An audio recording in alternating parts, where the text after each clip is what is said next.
नमस्ते, जय ओंकार। कैसे हैं सब? So we are ready. Hope you all are ready.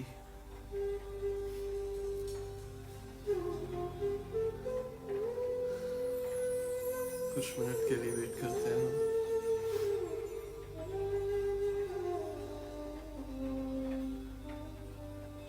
मेरी आवाज़ क्लियर आ रही है, ये आप देख लें, मुझे टेक्स्ट करके बता दें। और अगर म्यूज़िक का वॉल्यूम कम करना है तो वो बता दीजिए। Welcome all. बहुत अच्छा लगता है आप सभी से मिलके, शुक्रिया।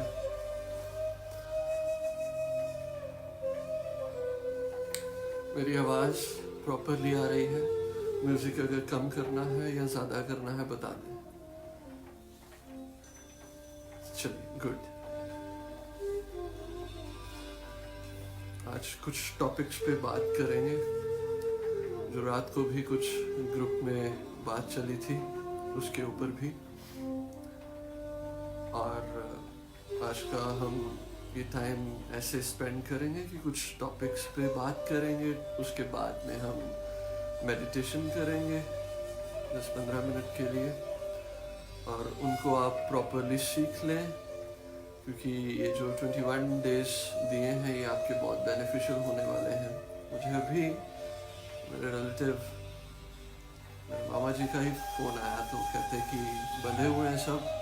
मैंने कहा नहीं, अभी तो आज़ाद हुए हैं। बंधे थे, अब आज़ाद हुए हैं हम, क्योंकि असली माने तो यही आपकी आज़ादी है। जो जंजीरों से जकड़े हुए थे हम, उन जंजीरों से आज भगवान ने शायद तोड़ा है। बड़े अच्छे अच्छे वाक्या होते हैं। कल दुबई में मेरे दोस्त से बात हो रही थी एक ग्रुप में, तो चलते चलते कहा कि ये क्या हो रहा है, तो उसने लिखा कि ये अर्थ की ओवरहॉलिंग हो रही है। ओवरहॉल करने को भगवान रेडी है, इसीलिए आपको घर बैठा दिया और वो रेडी हो रही है, रिफ्रेश हो रही है। दिमाग में आया जैसे कि हम गाड़ी धुलवाने के लिए जाते हैं, तो धोने वाला कहता है कि अब भाई साहब आप बाहर निकल जाइए, मैंने गाड़ी धोनी है और गाड़ी धोता हूँ, अगर कहीं छींटे ना पड़ जाएं आपके कपड़ों के ऊपर, गंदे ना हो जाए, तो आप ज़रा साइड पे हो जाएं, आप घर चले जाएं, हम डिलीवर कर देंगे। तो शायद अगर देखा जाए तो वही चीज़ें हो रही हैं। भगवान ने सफाई करनी है, कहीं आपके ऊपर वो छींटे ना पड़ जाए, इसीलिए बोला कि घर में रहो। तो घर में रहो, रेस्ट करो, एंजॉय करो, इस टाइम को यूटिलाइज करो। और आपको पता है ये 21 days, 12 days, 21 days, then 40 days एक ह्यूमन नेचर बदलती है। एक सोशल मीडिया पे आई, वायरल हुआ वीडियो, मुझे मेरी कज़न ने भेजा, कहते कि देखो ये अप्रैल नहीं जून तक जाएगा। तो मैंने कहा ये तो बड़ा मुश्किल है। उसने बोला कि जून तक चला जाएगा, हम कैसे बिताएंगे ये सारे दिन। तो देखो, आपकी बॉडी और आपका माइंड, ये सारी चीज़ें हैप्चुअल होती हैं सबसे पहले 12 दिनों में, फिर 21 दिनों में, और फिर 40 दिनों में। आदत पड़ती है। अगर आप 21 दिन निकाल गए, पहले तो 12 दिन ही निकाल गए, तो 21 दिन निकल जाएंगे। अगर 21 दिन निकाल दिए तो 40 भी निकल जाएंगे, और 40 निकाल दिए तो आगे का समय भी बहुत अच्छा निकल जाएगा। तो डोंट वरी, इन चीज़ों को इतना ज़्यादा पैनिक मत होने दो। ये सारी चीज़ें चलती हैं, चलने हैं और चलती जाएंगी। हम रोकेंगे भी क्या, और किसे रोकेंगे, किसे नहीं रोकेंगे। हमारे हाथ में है ही क्या। आज हर एक इंसान कहता है कि नहीं जी, कुछ नहीं कर सकते। हमारे हाथ में है ही क्या, कुछ भी नहीं है। हाथ में तो सब कुछ है, अगर विश्वास हो। आज शायद वही डॉक्टर काम करने के ऊपर भी लगे हुए हैं जिनको विश्वास है कि कुछ कर जाएंगे। और हाथ में इसलिए बोल रहा हूँ कि कुछ है, क्योंकि हमारे साथ वो ईश्वर है। अगर उसने ये बीमारी भेजी तो उसने ये बीमारी खत्म भी करनी है।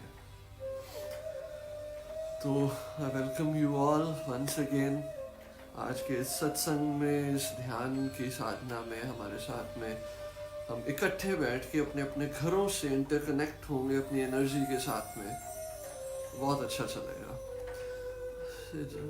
तो सुकून, earth is on rest. Yes, earth is on rest. और अगर अभी आप रेस्ट नहीं लिए तो फिर कब लोगे?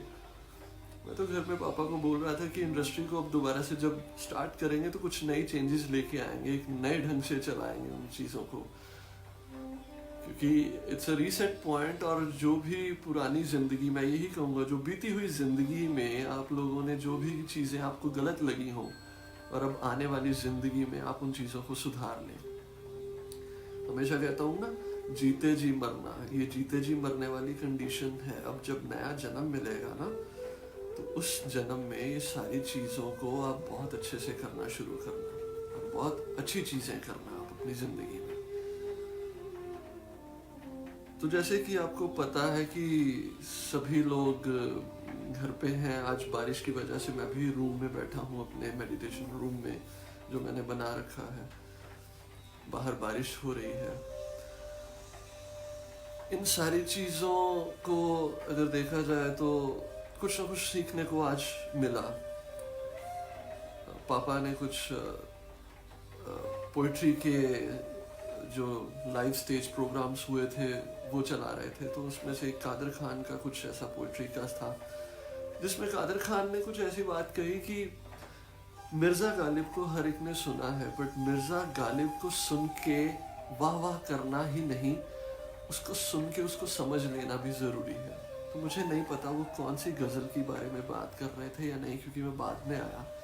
बट उसमें जो एक चीज़ पापा ने समझाई वो ये थी कि उस गज़ल में एक जगह पे आया कि श्री फरहाद, ये जैसे मिर्ज़ा साहिबा मिर्ज़ा हुए तो ऐसे श्री और फरहाद भी हुए, लवर्स थे।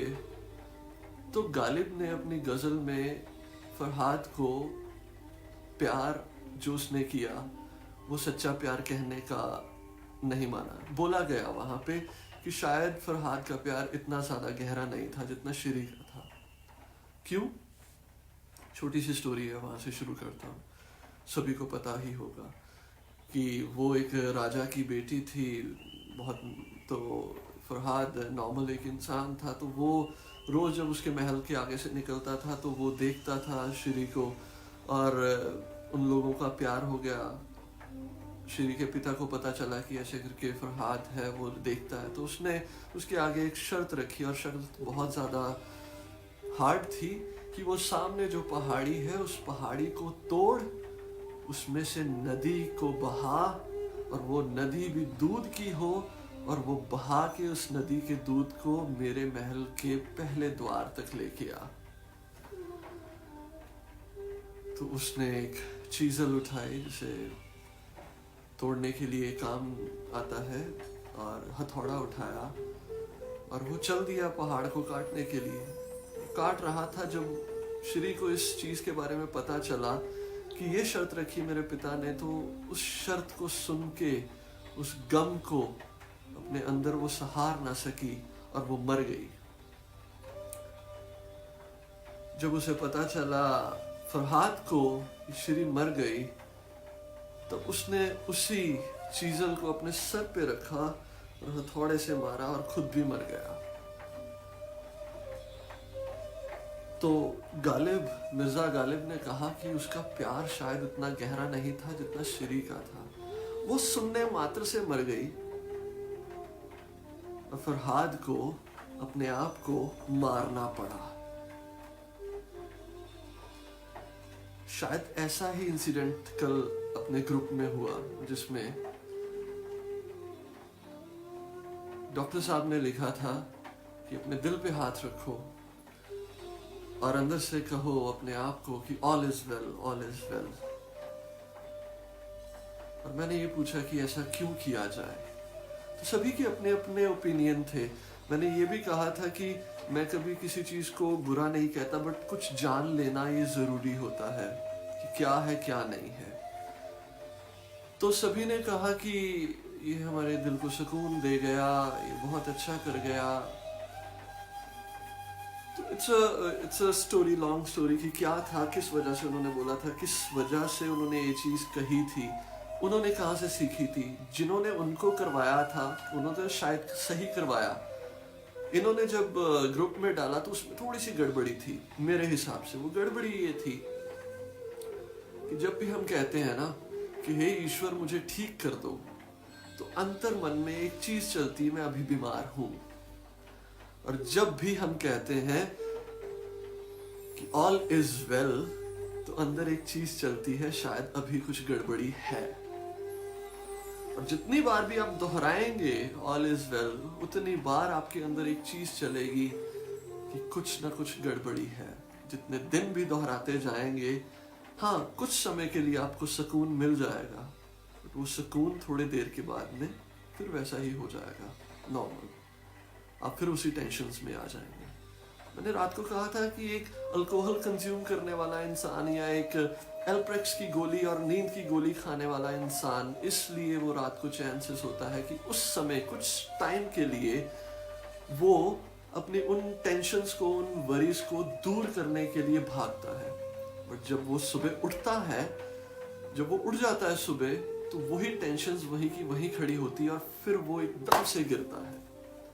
शायद जब हम कहते हैं कि ऑल इज वेल, तो मन तो ये कहता है कि सब ठीक है, और जब हम बाहर निकलते हैं, बाहर मीन्स घर के बाहर नहीं, जब उसी सिचुएशंस के आगे दोबारा पहुंचते हैं, तो कहीं ना कहीं हमारे अंदर आता है नहीं, कुछ भी अभी सही नहीं है। यहाँ पे गड़बड़ी सिर्फ इतनी सी है, ऑल इज वेल कहने की बजाय अगर हम उस सिचुएशन को एक्सेप्ट कर लें, और एक्सेप्टेंस के बाद में वो ऑल इज वेल अपने आप उतर जाएगा। उतारने की जरूरत नहीं पड़ेगी। जो सिचुएशन है वो तो है, उन चीजों को एक्सेप्ट क्यों नहीं कर लेते हम? जो चीजें हो रही हैं वो तो होनी है, हम उन चीजों को एक्सेप्ट क्यों नहीं कर लेते? क्यों अपनी आंखों के आगे एक पर्दा डाल देते हैं कि नहीं सब कुछ ठीक चल रहा है, जब पर्दा उठेगा फिर वही के वही खड़े होंगे? क्यों नहीं हम अपने डर को देख लेते? क्यों नहीं ये सारी चीजें हम अपनी जिंदगी में फेस कर लेते? अगर फेस कर लेंगे तो ये टेम्परेरी रीजन नहीं होगा, ये परमानेंट आप खुशहाली और ऑल इज वेल में चले जाएंगे। ये परमानेंट तरीके अपनाओ, ना कि टेम्परेरी। परमानेंट तरीके अपनाओगे तो ये सारी चीजें खुशनुमा हो जाएंगी, टेम्परेरी अपनाओगे तो थोड़ी देर के लिए रहेगी। इन चीजों को समझाने के लिए आज जुड़ बैठे हैं, इन चीजों की बात करने के लिए आज हम बैठे हैं। तो बीच बीच में मैं आप सभी लोगों के कमेंट्स भी पढ़ रहा हूं। अगर मैं किसी के कमेंट का आंसर ना भी दे पाया तो बुरा मत मानिएगा, उसे भी एक्सेप्ट कर लेना। ये मत कह देना कि किसी के एक्सेप्ट कमेंट को मैंने बोल दिया और किसी को नहीं बोला। तो ये अपने हाथ में है, अपने आप को दुख देना, अपने आप को इन चीजों से परे रखना, ये अपने हाथ में है। सो ये थी हमारी येस्टरडे कन्वर्सेशन जो हमारी ग्रुप में हुई। तो उस टाइम पे भी मैंने यही चीजें समझाई थी कि जिंदगी में हर एक चीज को जब आप एक्सेप्ट करना शुरू कर देते हो तो वो चीजें धीमी होनी शुरू हो जाती हैं। और ये भगवान ने बड़े अच्छे दिन दिए हैं, इसको बुरा मत समझो। हाँ, अगर कोई इस चीज में इफेक्टेड हो भी गया तो वो उसके कर्माश के अकॉर्डिंग है। फॉर एग्जाम्पल, अगर मैं इफेक्टेड हो गया तो मैं क्या करूंगा? मैं कोसूंगा। किसको कोसूंगा? एट द एंड उस भगवान को, कि भगवान तूने मेरे साथ ही ऐसा क्यों किया? उल्टा एक तो इन्फेक्टेड हूं और दूसरा मैं अपने आप को कोसने लग गया और भगवान को कोसने लग गया कि मेरे साथ ही ऐसा क्यों हुआ और भगवान ने मेरे साथ ही ऐसा क्यों किया। इंस्टेड ऑफ दैट कि शायद आप लोगों ने वो मूवी देखी होगी बहुत पुरानी, राजेश खन्ना की आनंद मूवी, बाबू मोशाय वाली। It's a very big inspiration कि अपनी जिंदगी के उन दिनों को भी जियो तो इतने अच्छे से जियो कि जिंदगी आपकी हेवन हो जाए, हेल ना बने। पता है, हेल और हेवन आप खुद बनाते अपनी जिंदगी को। कोई दूसरा आके नहीं बना सकता, और ना ही किसी में इतनी ज़रूरत है कि वो आपकी ज़िंदगी को हेल बना दे और ना ही हेवन बना दे। उनकी बातों को सुन के आप अपनी ज़िंदगी को हेल और अपनी ज़िंदगी को ही हेवन कर देते हैं। तो उस आनंद मूवी में एक चीज़ सीखने को मिली कि हाँ, अगर हम अपनी ज़िंदगी के हर पल को एंजॉय करके जिएंगे तो इससे बड़ी और इससे खूबसूरत ज़िंदगी आपके सामने नहीं आ सकती। और अगर आज मैं इन्फेक्टेड हो जाऊं तो वो मेरी ज़िंदगी का सबसे बड़ा समय और सबसे अच्छे समय होगा जिसको मैं बहुत अच्छे से जीऊंगा। क्योंकि एक इंसान होने के नाते आज फिर मैं ये सोच लेता हूँ कहीं ना कहीं कि महीने, 1.5 महीने, 2 महीने के बाद में अगर फैक्ट्री खुलेगी या ये सारी चीज़ें हो जाएंगी तो फिर वही काम काज में जूझना पड़ेगा। कम से कम वो थिंकिंग ख़त्म हो जाएगी। तो टीचिंग ये है कि अपनी ज़िंदगी को जब हम आखिरी ज़िंदगी का दिन समझ के जीते हैं तो बहुत एंजॉय करते हैं। जाना ना जाना ये ईश्वर के हाथ में है, ये वो देखेगा। हम उस चीज़ की चिंता नहीं करें और ना ही कोई फिक्रमंद रहे इन चीज़ों को जान के कि हम बचेंगे या नहीं बचेंगे। हाँ, अगर भगवान ने ज्ञान दिया, बुद्धि दी, अगर प्रोटेक्शन करने के लिए, प्रिवेंशन करने के लिए अपने आप को अकल दी तो उस चीज़ को यूज़ करो। ये नहीं कि बाहर जाइए और किसी बंदे को ऐसे ही हाथ लगा लीजिए और आप उस चीज़ में हो जाए, नहीं, ये मत करें। ये चीज़ें कुछ हैं ज़िंदगी में जो समझने वाली हैं। और कुछ मैटर्स मेरे पास में आए, जैसे किसी ने पूछा था कि फेयर से ओवरकम कैसे हो, डर क्या है। कल रात की भी ग्रुप की जो मेडिटेशन की और जो क्वेश्चन आंसर्स की मैंने आपसे बात की, तो वो भी अगर उन्होंने बोला कि दिल पे हाथ रखो और ऑल इज वेल कहो, तो मैंने पूछा कि क्यों कहें, तो एट द एंड उन्होंने ही बताया कि डर की वजह से मेरे अंदर से ये चीज़ निकली। पहले उन्होंने बोल दिया कि नहीं, मन में आया तो मैंने बोल दिया। फिर जब मैंने उसको थोड़ा सा खोला, क्योंकि मन में कभी ऐसी चीज़ें नहीं आ सकती, कोई ना कोई ऐसी चीज़ ज़रूर होगी जिस वजह से ये चीज़ें हुई। तो उन्होंने खुद कहा कि डर की वजह से ये अंदर से आया। कुछ कलीग्स होंगे उनके साथ में जिनकी बातों को सुना, जिनको उन्होंने देखा, क्योंकि वो डॉक्टर हैं। हाँ, एक डॉक्टर के मन में ये चीज़ें आनी बहुत ज़्यादा लाजमी है कि वो हो जाए तो ठीक है। तो ये डर है क्या, ऑलरेडी मैं क्लियर कर चुका हूँ। ये डर तब खत्म हो जाता है जब आप अपनी हर एक सिचुएशन को एक्सेप्ट करना शुरू कर देते हो। आपकी एक्सेप्टेंस डर को खत्म कर देती है। और अगर डर को थोड़ा सा और खोलूं तो डर है क्या, एक विचार है जो आपके मन ने बनाया। वो विचार जब रेपिटेशन करता है आपके दिमाग में, घूमता रहता है, मुझे कुछ ऐसा ना हो जाए, मुझे कुछ ऐसा ना हो जाए, जी जी जी मैं बिल्कुल ठीक हूँ, हाँ आज खाने में क्या है, खाने लगे, मुझे ना ऐसा कुछ हो जाए, मुझे ना ऐसा कुछ हो जाए। कहीं ना कहीं वो हमारे दिमाग में ऐसी चीज़ें उत्पन्न करना शुरू कर देता है। साइंटिस्ट कहते हैं जिस चीज़ के बारे में हम बहुत ज़्यादा सोचते हैं, हमारे ब्रेन में केमिकल रिएक्शंस हो जाते हैं, वो चीज़ें कहीं ना कहीं एहसास बनने शुरू हो जाते हैं। और उन्हीं एहसासों को हम जब ट्रस्ट कर लेते हैं तो वो हमारी ज़िंदगी बनना शुरू हो जाती है। जिन चीज़ों के ऊपर आपका ट्रस्ट आ जाए, समझ लेना वो आपकी ज़िंदगी बन गई।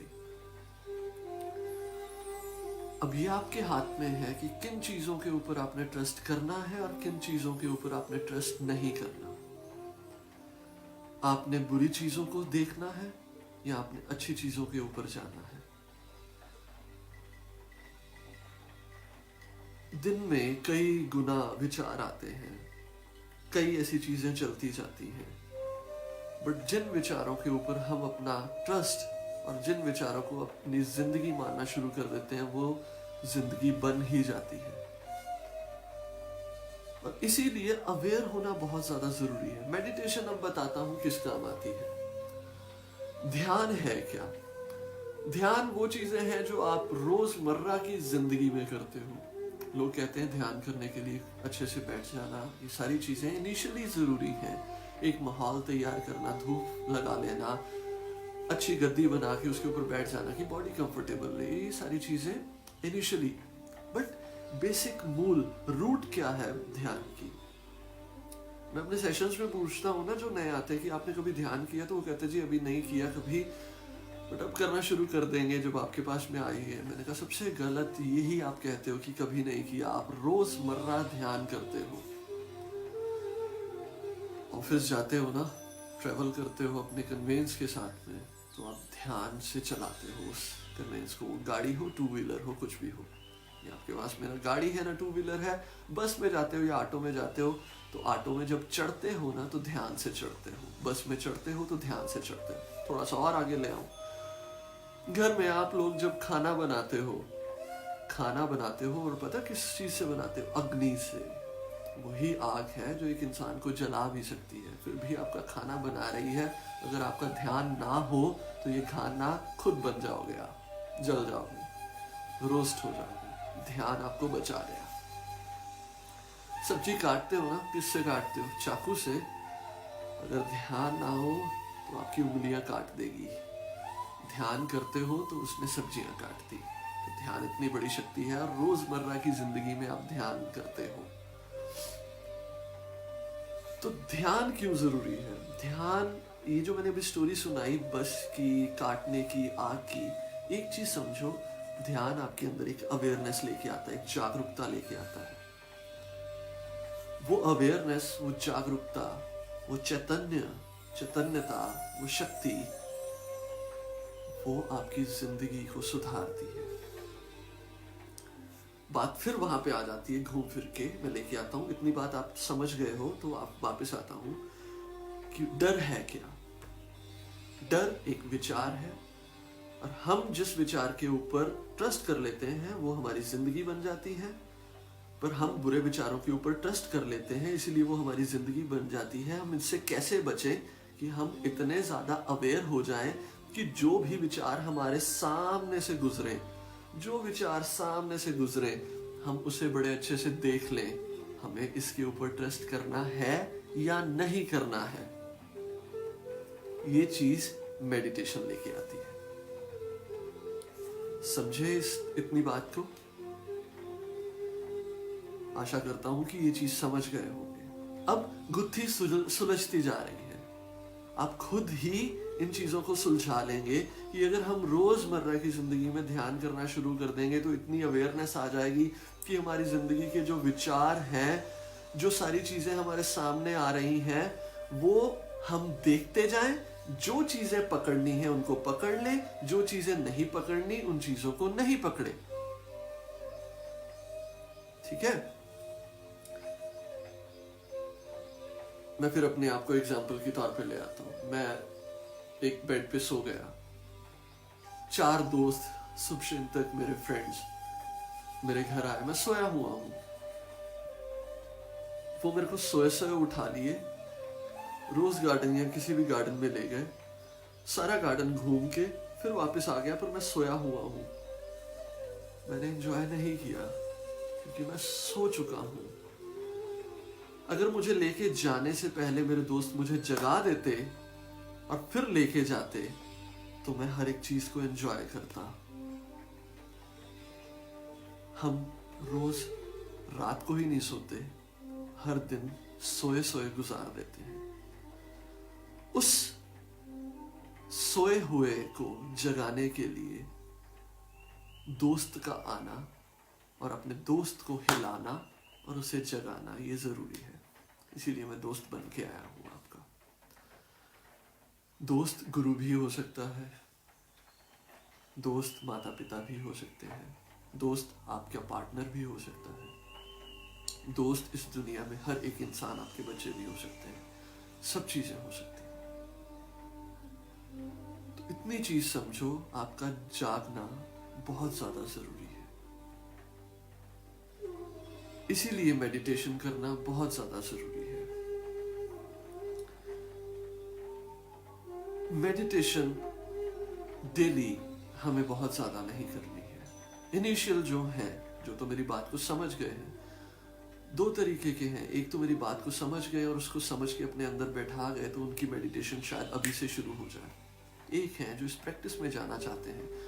उस प्रैक्टिस के लिए आपको इनिशियली एक प्रिपरेशन करनी पड़ेगी कि आप बैठ जाएं 10 से 15 मिनट ध्यान करना शुरू कर दें। वो ध्यान जो मैंने कल भी करवाया, समझाया, आज भी एंड में समझाऊंगा। तो ये कुछ मेरी कन्वर्सेशन थी आपके लिए जो मैंने की। अब थोड़ा सा टाइम आप अपने आप को दीजिए। अगर कुछ पूछना है तो वो हम डिस्कशन कर रहे हैं। आप कमेंट बॉक्स में लिख दीजिए तो मैं वो पढ़ूंगा तो उसका आंसर दूंगा। भोले बाबा की जय, सब पर कृपा बनी रहे। प्रेजेंट मोमेंट में रह के हर काम करना, अवेयर होके काम करना, यही ध्यान है। जी जी, संस्कृति क्रिएशन, यही ध्यान है प्रेजेंट मोमेंट में रह के। आई थिंक इससे पहले शायद कोई कमेंट नहीं आया या क्वेश्चन नहीं आया। अगर मुझसे छूट गया होगा तो बता दीजिए। विश्वास पे दुनिया टिकी है, नीलम मामी जी। जी जरूर। विश्वास, जैसे मैंने कल भी बताया था कि एक विश्वास ही है जो आपको आगे चलने की शक्ति देती है। जैसे कहा जाता है कि एक गाड़ी है, आपके पास में कार है, आपके पास में स्कूटर है, सब कुछ है, तो उस कार की लाइट कितनी जाएगी? ज्यादा से ज्यादा 1 किलोमीटर भी नहीं जाती, उससे पहले पहले वो खत्म हो जाती है। उसके आगे अंधकार होता है रात को अगर ट्रेवल करें तो। एक विश्वास है कि आप जहां जहां तक जाएंगे ये रोशनी भी आपके साथ साथ जाएगी और आप कई किलोमीटर, 100, 150, 200, 300, जितना भी हो सके, कितने किलोमीटर आप चलना चाहें वो चल सकते हैं, क्योंकि आपके अंदर एक विश्वास है कि ये रोशनी मेरे साथ साथ आगे जाएगी। और जिस इंसान के अंदर ये विश्वास नहीं है कि ये रोशनी मेरे साथ साथ आगे जाएगी, और वो हमारे जैसे ये सोचेगा यार यहाँ तक तो रोशनी पड़ रही है, इसके आगे तो अंधकार होगा, मैं अंधेरे में कहीं इधर उधर खो ना जाऊं, मैं शायद ना जाऊं, और वो अपनी जिंदगी आगे लेके ही नहीं जा सकता। तो इस चीज को भी याद रखें, विश्वास आपकी जिंदगी को आगे बढ़ाता है। जी गरिवाल मैम, थैंक यू। जी निशु दीदी, how to stay calm in physical pains? Can meditation during any physical pain? शायद आपने मेरा सेशन वो अटेंड नहीं किया कि जिसमें मैंने बताया था कि ध्यान फिजिकल पेन में कितना सहयोगी है। अगर किया होता शायद वो ज़रूरी था। चलो मैं अब दोबारा उस चीज़ को बता देता हूँ। It's very simple and good technique. अब क्या करेंगे, आप पहले भी मेरे साथ ध्यान करते आए हैं, अपने बॉडी को रिलैक्स करें, अपने जो स्टार्टिंग टेक्निक है उस चीज़ को यूज़ करें जब बॉडी बिल्कुल रिलैक्स हो जाए। फॉर एग्जांपल जैसे आपका भी है कि रूट कनाल्स और विजडम टीथ और टीथ का पेन है, तो क्या होगा कि आप उस पेन को चिल्लाने और रोने से 2 मिनट के लिए, कुछ सेकंड्स के लिए साइलेंस हो जाए और अपने पेन को देखना शुरू कर दें, किस जगह पे और कहाँ तक वो दायरा, एक बाउंड्री बन रही है। पेन पूरा फेस है, कहाँ पे है वो सारा दायरा। देखते देखते उस बाउंड्री वॉल का एक सेंटर पॉइंट को ढूंढे। जैसे एक पानी की बकेट है, वहां पे एक पत्थर गिरा, वो एक सेंटर पॉइंट बन गया, वहां से वेव्स चारों ओर फैल गई। तो आपकी जो पेन है उसका एक सेंटर पॉइंट है, उस सेंटर पॉइंट के ऊपर ध्यान दें और धीरे धीरे विजुलाइज करें कि वो दायरा, वो पेन रिड्यूस होनी शुरू हो गई। इतनी रिड्यूस होती जा रही है कि वो उस पॉइंट तक पहुंचे। धीरे धीरे धीरे धीरे धीरे धीरे वो पेन जो है रिड्यूस होती होती होती होती होती होती इतनी से इतनी, इतनी से इतनी, इतनी से इतनी, इतनी से इतनी, इतनी से इतनी, इतनी रह गई, यहाँ पे आ गया। ये पिन पॉइंट एक पॉइंट बन गया। अब धीरे धीरे विजुलाइज करें कि इस पॉइंट भी जो है वो खत्म होता जा रहा है, वो मिटता जा रहा है, वो जीरो होता जा रहा है। अब इस विचार के ऊपर ट्रस्ट करना बहुत ज्यादा जरूरी है, नहीं तो ये मेरा समझाया जीरो हो जाएगा। जैसे मैंने पहले बताया कि अच्छे के ऊपर या बुरे के ऊपर आप अगर ट्रस्ट करोगे वही चीजें होंगी। अब इसको एज ए विजुअलाइजेशन और इमेजिनेशन मत समझ लेना कि मैंने इतनी चीज बोल दी और इमेजिन करते ही ये चीजें हो जाएंगी। करते करते एक ट्रस्ट पैदा हो, और जैसे ही वो ट्रस्ट पैदा हो जाएगा आपकी पेन जीरो हो जाएगी। ये मैं क्यों कह रहा हूँ? क्योंकि मैं अपने ऊपर आजमाता हूँ, मैं प्रैक्टिस करता हूँ इस चीज को। ठीक है, और कोई क्वेश्चन?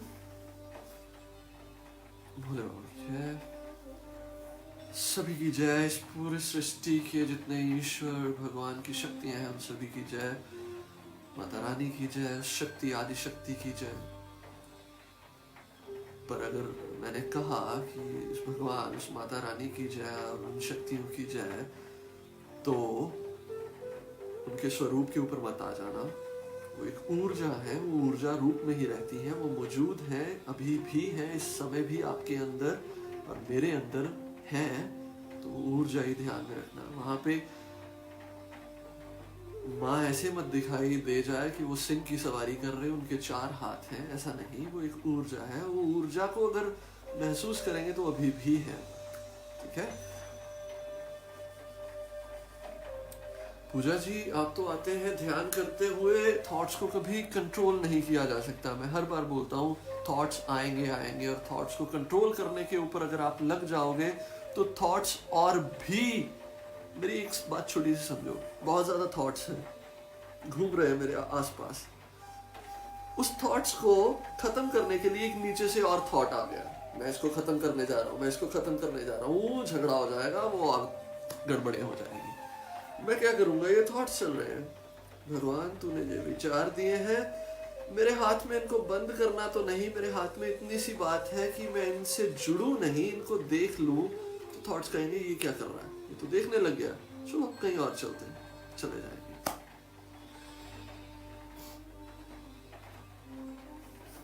ठीक है, समझ गए? और भैया लेट नाइट मेडिटेशन कर सकते हैं? हाँ कर सकते हो, बट वो ध्यान ही होना चाहिए, वो किसी ऊर्जा का साधना नहीं हो, किसी चीज का आवाहन नहीं हो, सिंपली अपने ब्रीदिंग के ऊपर ध्यान दो, दैट्स इट, नथिंग मोर। और कोई क्वेश्चन, और कोई सवाल, कुछ भी पूछना हो तो बताइए।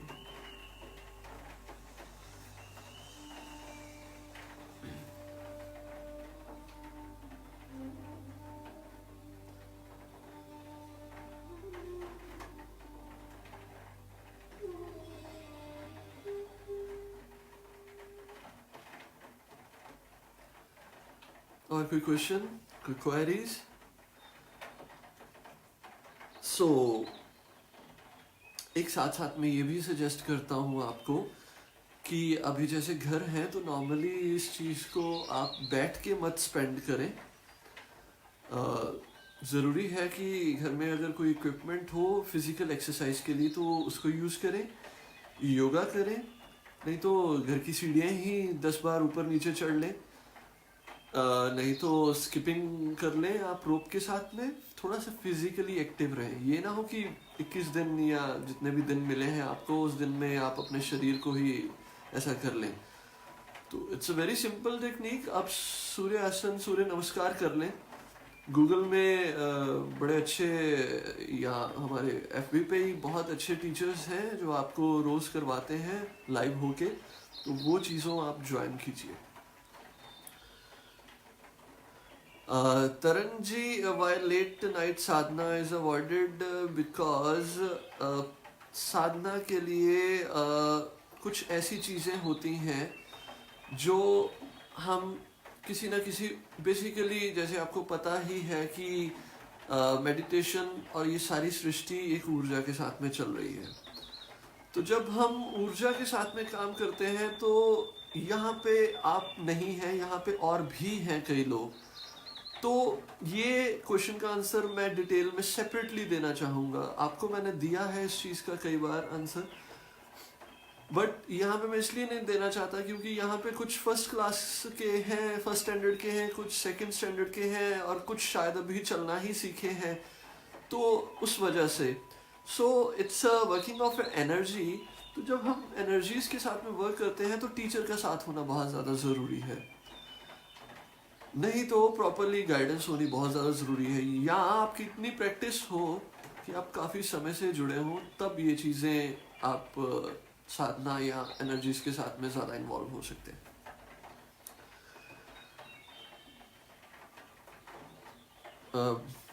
शिवम, भैया लेट के मेडिटेशन ठीक है?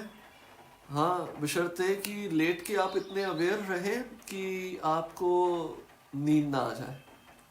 फनी टिप, नेल बेड के ऊपर लेट जाए कि आप सो ना जाए। नॉर्मली लेट के मेडिटेशन इनिशियली जो करते हैं वो इसलिए नहीं कर पाते क्योंकि वो 2 मिनट ही लगते हैं उनको, वो सोने के ऊपर आ जाते हैं। सो बेटर है बैठे, अपनी स्पाइन सीधी करें, देन डू मेडिटेशन। मेडिटेशन भी लेट के करेंगे तो कुछ नहीं, उससे बेटर है कि लेट जाए और सो जाए, वो ज़्यादा बेटर है। सारा दिन फ्री होते ही तो माइंड की किसी कंट्रोल रखें। गोल्डी जी ऑलरेडी मैंने बता दिया कि इसको कूल और कंट्रोल रखने की प्रयास मत करें और एफर्ट्स मत करें और हो जाएंगे। सिंपली उन चीज़ों को एक्सेप्ट करें, वो मैं आखिरी 15 मिनट में आपको मेडिटेशन में बता दूंगा कि कैसे करना है। रेनू जी, भैया फोकस कर नहीं पाते। सुनिए एक बात, ध्यान वो चीज़ है जो क्रिया से रहित है। मीन्स कि आपको ध्यान में कुछ करना नहीं पड़ता, और जब ध्यान को आप कर्म में ले आते हैं, आप कुछ करने लग जाते हैं, वो ध्यान नहीं बनता। आप फोकस करने की कोशिश छोड़ दीजिए, आप सिंपली किसी को देखना शुरू कर दीजिए, फोकस हो जाएगा। जब कभी जिंदगी में प्यार होता है तो आप जब अपने प्रेमी के चेहरे को देखते हो तो आप कोशिश नहीं करते कि मैं उसके चेहरे को देखूं, आप सिंपली देखते हो। तो कोशिश करना बंद कीजिए, सिंपली वॉच। भैया बच्चों के लिए कैसी एक्टिविटीज करवाएं कि वो पॉजिटिव रहें? पहली बात तो हम जज नहीं करते कि क्या नेगेटिव है और क्या पॉजिटिव है। सभी चीज़ें ईश्वर की दी हुई हैं। जैसे मैं हमेशा एक एग्जांपल देता हूँ कि घर में वाइट चना बने हो, तो वाइट चना की सब्जी हो और पूरी चने बने हो, तो आप उसको खा गए तो आपको एसिडिटी हो जाएगी। तो शायद आपको वो पूरी चना एसिडिटी करता है, पर वही पूरी चना किसी को जीवन दान भी दे सकता है, भूखे को भूख भी मिटा सकता है। तो मैं ये नहीं कह सकता कि मेरे लिए वो चना जो है वो एसिडिटी है, वो नेगेटिव है, और वो कहेगा मेरे लिए तो वो पॉजिटिव है। तो पॉजिटिव और नेगेटिव ऐसा कुछ नहीं है।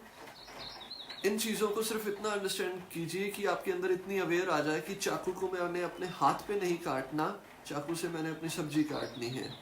इतना ही याद रहे तो वही आपकी ज़िंदगी को सुधार देती है। बच्चों को नेगेटिव और पॉजिटिव के बारे में जो पढ़ाया गया वो हम लोगों ने ही पढ़ाया कि ये नेगेटिव है, ये पॉजिटिव है। अगर बच्चे अगर खुद ब खुद सीखते तो वो अपने खुद के एक्सपीरियंसेस से सब चीज़ें सीख लेते। उनको एक्सपीरियंस नहीं मिला। बच्चा आग में हाथ डालने से पहले ही हम रोक दिए हैं उनको, बट जिसके हाथ जले हो उसको ये जीवन भर का सबक मिल जाता है कि नहीं ये आग है। और जिस बच्चे को आपने रोक दिया आग में हाथ डालने से, वो बार बार हाथ डालेगा आग में। ठीक है। रुबीना जी, साउंड्स मीन्स समझा नहीं। Thank you. अकेले में मेडिटेशन नहीं कर पाते, कोई घर में हो दूसरा कमरे में भी हो तो मुझे अकेले में प्रॉब्लम नहीं आती, ये घबराहट क्यों होती है? गुरुजी पहले तो प्रणाम आपको। आपने ये क्वेश्चन पूछा कि अकेले में मेडिटेशन नहीं कर पाते, अगर कोई दूसरे कमरे में भी हो तब ठीक है, अगर कोई ना हो तो अकेले में नहीं हो पाती, घबराहट होती है।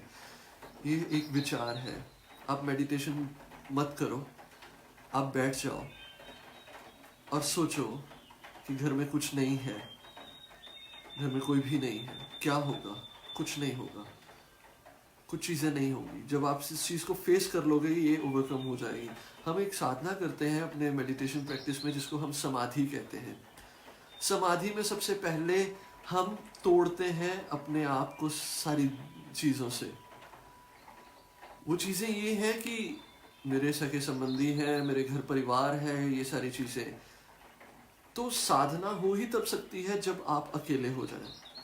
कुछ ऐसी मेरे गुरुओं ने मुझे ऐसी विधियां भी बता रखी हैं जो मैंने शायद अभी किसी को नहीं करवाई। मुझे लगता है कि अभी उस लेवल तक नहीं पहुंचा गया है कि इंसान आप अकेले रहने में है। तो मैं कुछ ऐसी विधियां करवाता हूँ जहाँ पे आप अपनी मृत्यु को अपने अर्थी को जाते हुए देखते हो और अपने आप को आग जलते हुए देखते हो। ऐसी भी कुछ ध्यान की विधियां हैं। वो इसलिए है कि आप अकेले में रहने के लिए सक्षम हो जाते हैं उस टाइम पे। और ये आखिरी चीजें होती हैं जब इंसान टूटता है बाहरी दुनिया के साथ में। इसका मतलब ये नहीं कि उसके बाद में वो सन्यासी हो जाता है या सन्यास ले लेता है, फिर वो दोबारा घर में नहीं रह पाता। इसका मतलब ये है कि वो अंदर की अटैचमेंट्स जो लोगों के साथ में है वो टूट जाती हैं, और जो एक्सपेक्टेशंस आपको उनकी वजह से पेन्स देती हैं वो उनसे दूर हो जाता है। और वो एक्सपेक्टेशंस जो आपको सारी उम्र के लिए पेन देती हैं, मैं घर गया और घर में ये बना होना चाहिए मेरे लिए, या अपने पार्टनर से वो एक्सपेक्टेशंस कि मैं इतना कुछ किया हूँ, अब मैं जाऊँगा तो मुझे ये मिलना चाहिए, जब वो चीज़ें नहीं मिलती हैं तो वो एक्सपेक्टेशंस टूटती हैं और आप एकदम से मायूस हो जाते हो। तब ये सारी चीज़ें होती हैं। तो कोशिश करो आप जब बैठ जाओ तो आप ध्यान ये करो कि मैं अकेली हूँ, मैं अकेली हूँ, मैं अकेली हूँ, कुछ भी नहीं मेरे साथ में। तो वो थॉट आएगा जो आपको घबराएगा कि हाँ आप अकेले रह गए हो, अब क्या होगा, आपको कुछ हो जाएगा, अंधकार छा जाएगा, या आप मिट जाएंगे, कुछ ऐसा नहीं हो जाएगा। सिर्फ उन विचारों को देखो। जैसे देखते जाओगे आपको पता चलेगा ये सिर्फ एक विचार है और इससे ज्यादा कुछ नहीं, तो आप ओवरकम कर लोगे। ठीक है।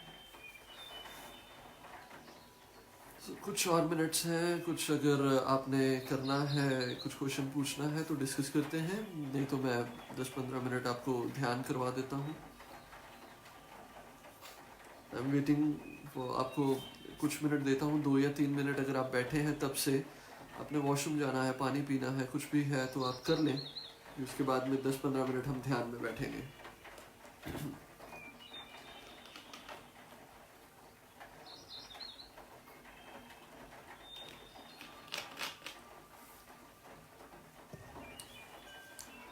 ठीक लग रहा है आपको? मेरी बातें समझ में आ रही हैं?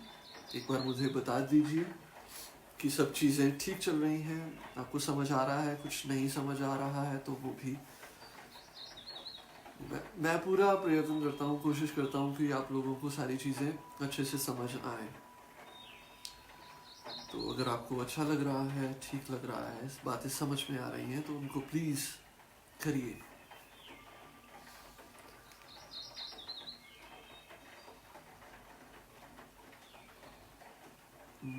आज मेरा फील कर रहा है तो मुझे फील हुआ कि कोई मेरे को काफ़ी बेटा डर गई थी। डिम्पी जी, ये होता है कि ऐसे महसूस होता है कि कोई मेरे साथ में आके बैठ गया या इसलिए घबरा गए, तो इट्स नेचुरल थिंग, क्योंकि आपके अंदर इतनी सारी चीज़ें होती हैं कि आपको बाहर का कुछ पता नहीं चलता। तो जब आप एकदम से शून्य और शांत होना शुरू होते हैं तो आपको कई बार लगता है कि मेरे आसपास से कोई गुजर के गया, मेरे साथ में कोई बैठा है, या ऐसी चीज़ें हैं। सो इट्स वेरी नॉर्मल, ऐसा कुछ नहीं है, इसमें डरने की बात नहीं है। तो इट्स वेरी नॉर्मल। आप, ये खुशी की बात है कि आप बहुत ज़्यादा काम हो गए हैं अंदर से। शुक्रिया, थैंक यू। चलो, समझ में आ रही हैं जी। गुरुजी, आप इस टेक्निक को ट्राई कीजिए। मैं पर्सनली भी आपको बात करूंगा इस रिगार्डिंग, आपको समझाऊंगा इस चीज़ के बारे में। तो इसमें वरी करने वाली ज़रूरत नहीं है। बेसिकली एक बात बताऊं, अकेले ही जन्मे थे और अकेले ही जाएंगे। ना साथ में हमारे माता पिता आए थे, ना कोई और आया था, और ना ही हमारे साथ में कोई जाने वाला है। एट दी एंड वो गुरबानी में भी कहा गया है कि जब कोई मृतक हो जाता है तो उसके घर वाले भी ये सोचते हैं कि कितनी देर और रखें। ठीक है, चले जाए तो बेटर है कि ज़्यादा देर रखें नहीं, कि दोबारा उठ ना जाए, और डर जाते हैं।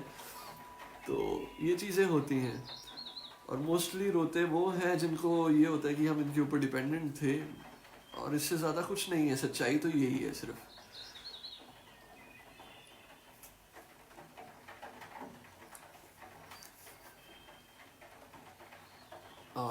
You enjoy the music Rubina जी?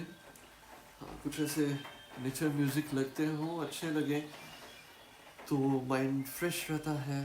आप नेचर के साथ में चलते हैं।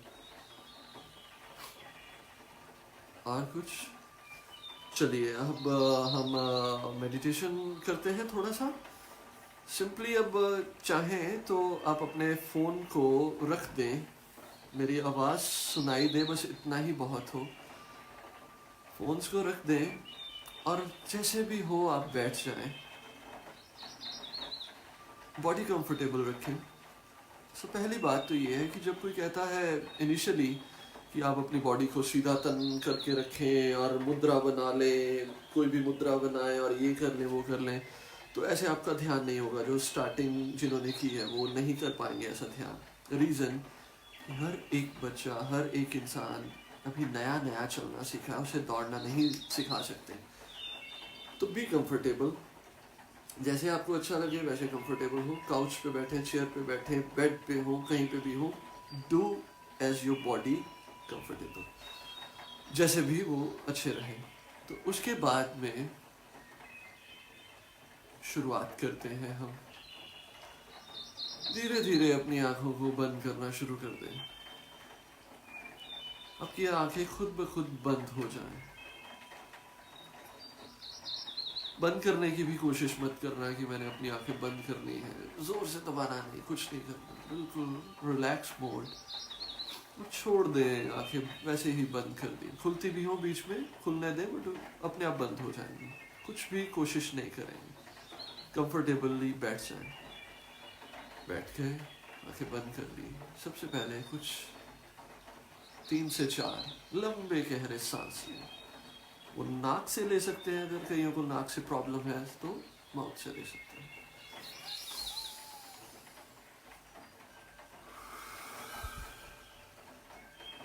कोशिश करें कि फेस पे स्माइल रहे।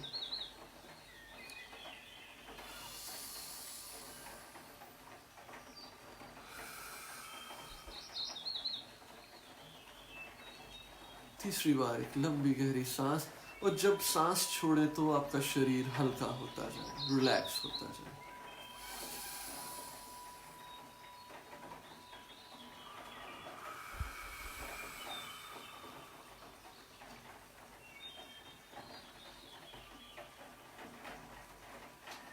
अब सांस अपने आप चलने दें, बॉडी बिल्कुल रिलैक्स कर दें,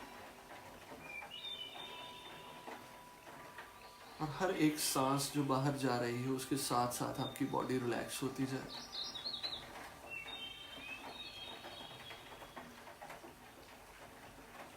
वो सांस भीतर आ रही उसके साथ साथ भीतर उतरे, सांस बाहर जा रही उसके साथ साथ बाहर जाए। और कुछ कोशिश नहीं करेंगे करने के लिए, सिर्फ अपनी सांस को ही देखते जाएंगे।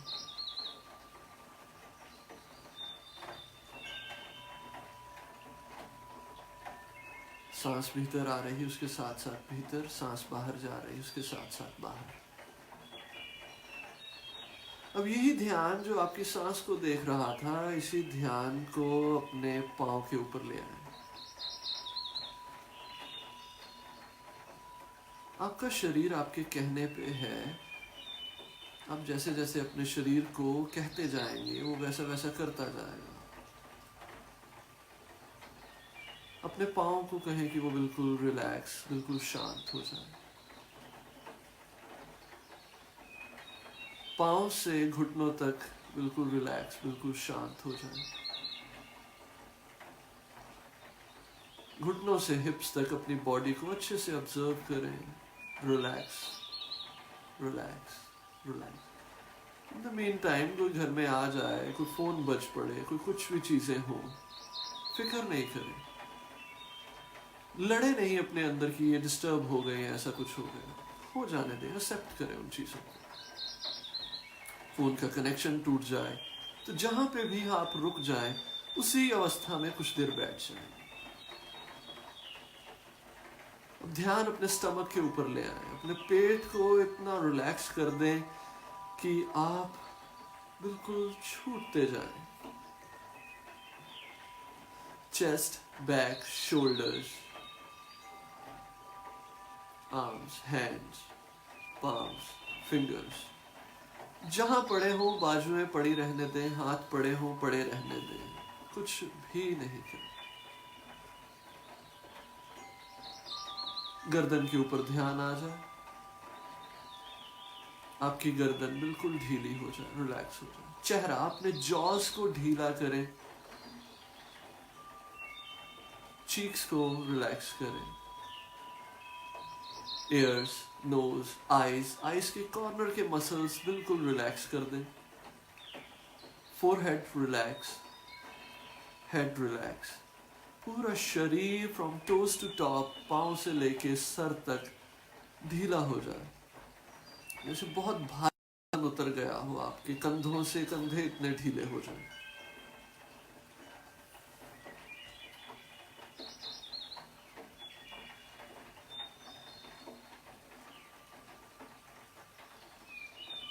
इसके अगले चरण में कुछ नहीं करना, फिर जो विचार आ रहे हो आप उन विचारों को देखना शुरू कर दें। रेजिस्टेंस नहीं होगी, लड़ेंगे नहीं अंदर से विचारों के साथ में। अब कहें कि मैं वेलकम करता हूं अपने विचारों को, उन विचारों को भी जिन्होंने बहुत ज्यादा तंग किया, वो चाहे अकेले रहने के हो, वो बीमारी के हो, कोई भी टेंशन्स के हो। मैं उन विचारों को वेलकम करता हूं कि आओ, मैं तुम्हें सिर्फ देखना चाहता हूं, मैं जुड़ूंगा नहीं तुम्हारे साथ में, आ जाओ, मैं देखना चाहता हूं।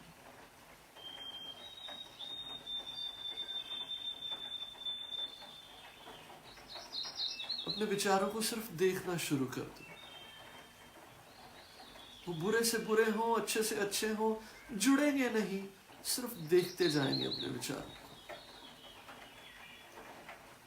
वो घर की डिस्टरबेंस हो, दूसरे कमरे में आ रही आवाजें हो, कुछ भी हो, मैं एक्सेप्ट करता जा रहा हूं।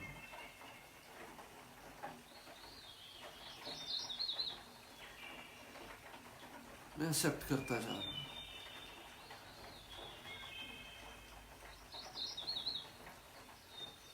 मैं एक्सेप्ट करता जा रहा हूं। मैंने हर एक चीज को एक्सेप्ट कर लिया, हर एक थॉट को एक्सेप्ट कर लिया, हर एक अवस्था को एक्सेप्ट कर लिया, संसार में चल रही स्थितियों को भी एक्सेप्ट कर लिया।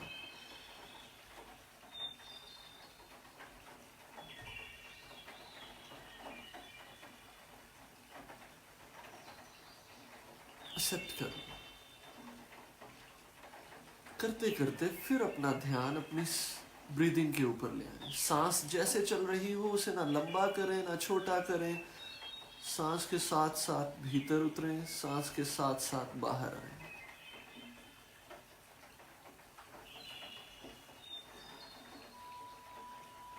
अपनी सांस के साथ साथ जुड़े रहें, ना उससे आगे दौड़े ना उससे पीछे रहें, उसके साथ साथ अंदर और उसके साथ साथ बाहर। फिर कोई विचार आ जाए उसे पीछे नहीं करें, उस विचार को देख लें, उसे देख लें, अगर चला गया तो याद आ जाए नहीं, फिर ध्यान अपनी श्वास के ऊपर लेना है, तो श्वास को फिर देखना शुरू कर दें। इतने ज्यादा हल्के होते जाएं दिमाग से, शरीर से, जैसे एक रुई हो, एक फेदर हो, रिलैक्स हो जाए।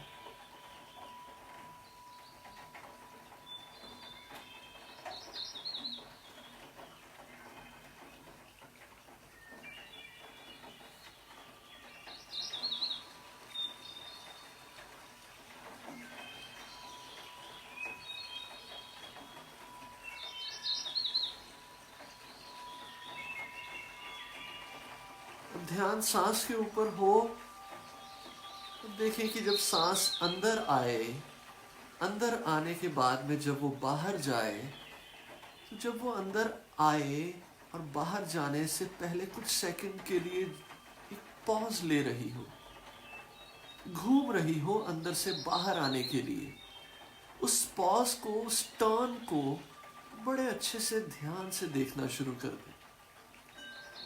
सांस जब अंदर जाए, बाहर आने से पहले वो घूमे, अंदर से एक ट्विस्ट ले, या वो रुके, रुक के फिर वापस बाहर आए, उस रुके हुए पल को महसूस करें।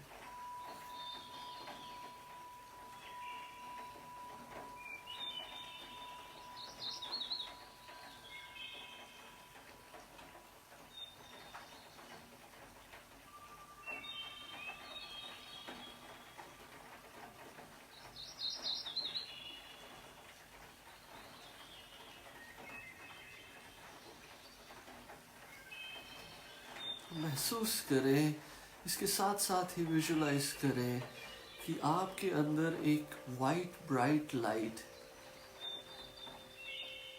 आपकी ब्रीदिंग के साथ अंदर भरती जा रही है, जो शरीर के नीचे के हिस्से से जैसे कोई टब भर रहा हो, आप भरते जा रहे हैं उस वाइट लाइट से अपनी पूरी बॉडी नीचे से ऊपर तक।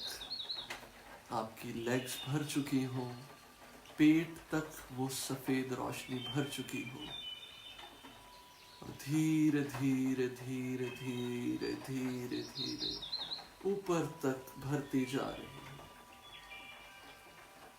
सर तक भरती जा रही है। सर के ऊपर से वो ऊर्जा बाहर की ओर फ्लो करती हुई, वो सफेद रोशनी आपके पूरे शरीर को बाहर से ढक रही हो, भीतर से भरे और यहाँ से निकले सर के छोर से और आगे से फिर पूरी बॉडी को कवर करती हुई, प्रोटेक्ट करती है आपकी बॉडी को। वो एनर्जी स्वरूप आपको भरती जा रही है। और अब विजुलाइज करें कि यही ऊर्जा वो एक बीम लाइट की तरह इस पूरी धरती को भर रही हो, और ये पूरी धरती धीरे धीरे धीरे धीरे इस पूरी धरती को अच्छा कर रही है। इमेजिन करें कि जितने भी खबरें आई आज तक सुनी वो मिट गई, और अब न्यूज़ आ रही कि इस धरती से ये बीमारी, ये दानव नष्ट हो गया। इसे मान लें अभी इसी वक्त कि आज अभी और इसी वक्त ये बीमारी नष्ट हो गई, खत्म हो गई, और वो इंसान धीरे धीरे क्योर होना शुरू हो गए। कुछ क्योर हो रहे हैं और मोर देन 80% दुनिया क्योर हो गई, और जो रह गई वो 2 दिनों तक ठीक होती जाएगी। ट्रस्ट करें इस विचार के ऊपर, फेथ रखें इसके ऊपर, और पूरी दुनिया में अब जागरूकता आ गई। आप अपने घरों के बाहर निकल रहे हैं, वो नहर जिसके आसपास से आप निकल जाते थे आज उसे बहुत गौर से देख रहे हैं और खुश हो रहे हैं। वो खाना जो रेस्टोरेंट्स में खा रहे थे आज उस रेस्टोरेंट में जब कदम रखा है तो एक अलग सी खुशी मिल रही हो। वो खाना जो आप फेंक देते थे आज उसकी कदर हो चुकी हो, और आज उतना ही ऑर्डर करें जितना जरूरी हो। आज घर में हंसते हुए परिवार को आप देख रहे थे, कोई डर ना रहा, कोई कुछ ना रहा, सब जैसे बिल्कुल ठीक हो गया हो। इसे विजुलाइज करें, इसे इमेजिन करें। आज हर जगह पे एक दिवाली, एक होली, एक बसंत हो रही हो, चारों ओर उत्सव ही उत्सव मनाए जा रहे हो। इस आखिरी चरण में अपने आप को सिर्फ इस वसंत राग के धुनी में झूम जाने दें। उस भगवान का धन्यवाद करें, उस ईश्वर का धन्यवाद करें कि हे ईश्वर तेरा धन्यवाद, हे भगवान तेरा धन्यवाद, जो खुशियां दी, जो कृपा बरसाई, जो प्यार बरसाया। दोनों हाथों को रब करेंगे चेहरे पे रखेंगे इतने मासूमियत से, इतने प्यार से, और धीरे धीरे गहरी सांस लेते जाएंगे। गहरी लंबी सांस लेंगे और जब सांस बाहर छोड़ेंगे तो एक प्यार ही प्यार इस पूरी दुनिया में फैलाएंगे। और सांस जब भरेंगे तो एक पॉजिटिविटी से, एक फ्रेशनेस से भर जाएंगे और धीरे धीरे अपनी आंखों को खोलेंगे। इस तरीके से इस ध्यान का संपूर्णता पे पहुंचेंगे और इस धुन को सुनेंगे, एंजॉय करेंगे। चेहरे पे एक स्माइल हो सभी के, खुशी हो, प्यार हो, करुणा हो, दया हो।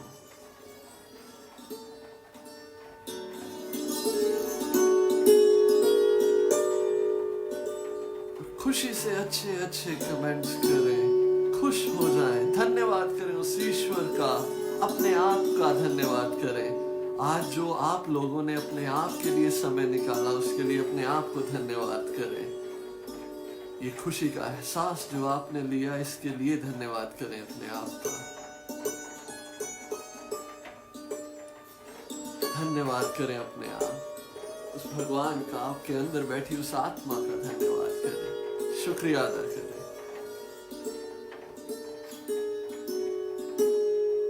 सभी का धन्यवाद करता हूँ।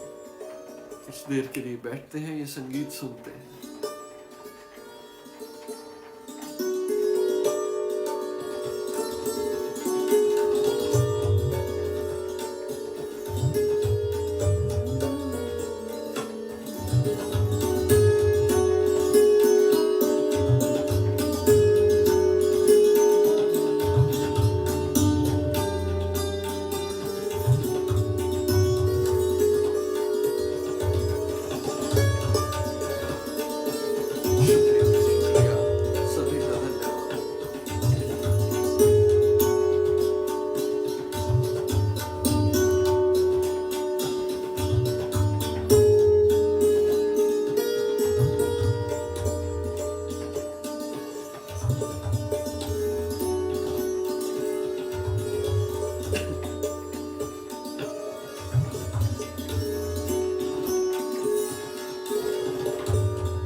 राग बसंत है, राग बसंत की धुनी है।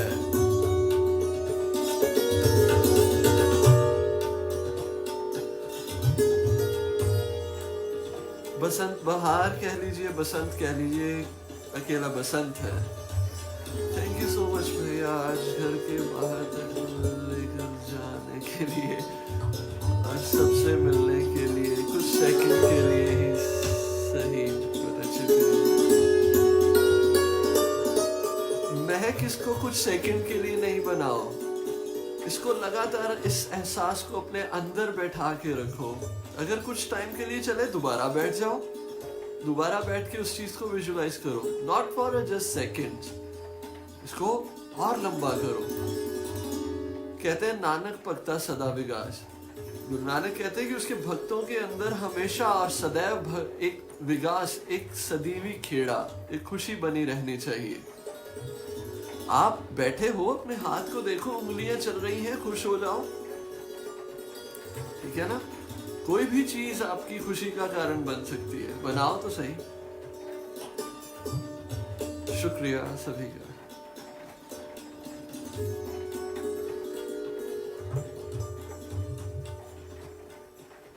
चलो, पेन गॉन हो गई आपकी पेन वाली मेडिटेशन से। Good, it's effective. करते रहो अगर दोबारा पेन होती। अरे मैंने अपनी स्टोन की पेन ऐसे खत्म की थी।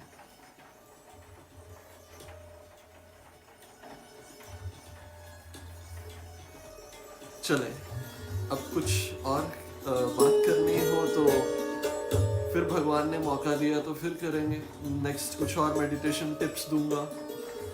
जब भी भगवान ने ये सारी चीजें करवाने को बोला तो हो जाएगा, ठीक है। खुश रहिए, तब तक हंसते रहिए।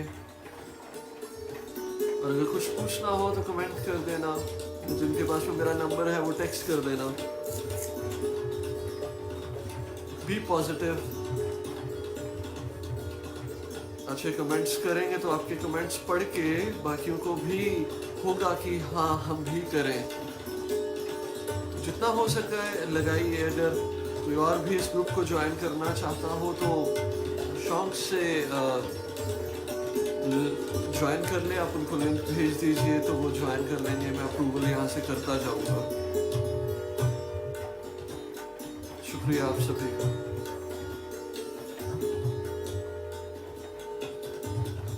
कुछ अच्छी अच्छी बुक्स पढ़ें अपनी जिंदगी में।